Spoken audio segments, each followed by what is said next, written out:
Mumbai, some say, is two cities rolled into one. The real city of ordinary people, ethnic clashes and crumbling infrastructure, locked in a perpetual contest with the mythic city.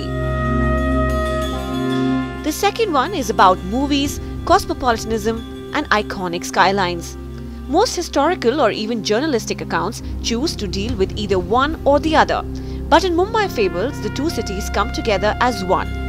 Professor Gyan Prakash conjures up a fulsome account of this megapolis's rich and meandering history by exploring it through multiple perspectives, uncovering stories behind stories that often remain untold.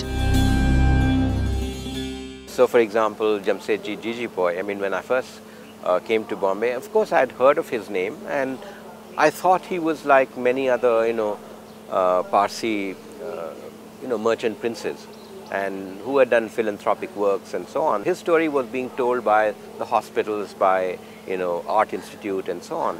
And when I started digging into it, then I found, of course, what enabled him was, of course, his opium trafficking. Today we would call him a drug dealer, So I wanted to tell both those stories, that every story of progress also has a kind of a dark side. Later in the book, Professor Prakash refreshes our acquaintance with Doga, the comic book superhero. A particularly violent mass vigilante, Doga, unlike his other Raj Comics comrades, Nagraj and Super Commando Dhruv, is the protector of a real city, Mumbai.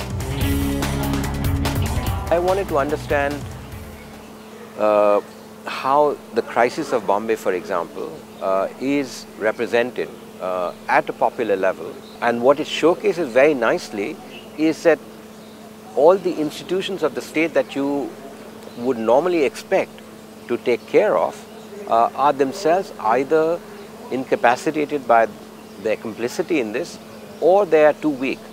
And that's why you need a kind of a superhero. So superhero actually, dramatizes the crisis in that sense.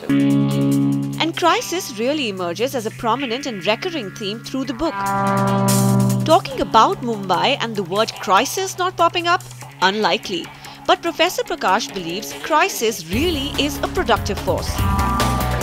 Politics, corruption, housing problem, urban planning issues, transportation issues, they all are brought together into a single frame, and people say the city is in crisis. It provides a basis for action, because when people think that the city is really in a state of crisis, then they come up with various kinds of agendas and plans and programs. Professor Prakash points out that it's the until now unchecked and wayward urban planning because of which the government is now moving so cautiously. For example, on the proposed second airport project in the city. Mumbai Fables also takes us back to the 1960s, when the hopes of Mumbai developing into a planned city were permanently dashed by the builder mafia. A story that Professor Prakash tells us will soon be translated on screen. To tell it for the kind of drama that it had, I thought cinema would be a kind of good medium. So I wrote up a story set in the 1960s, the end of mill industry and beginning of real estate and scams and so on. Later on, I narrated it to Anurag Kashyap, who really liked it and decided he wanted to make it. While you wait for that film, do pick up a copy of Mumbai Fables. There are many more such stories in there. Stories that will reveal to you Mumbai in a new light.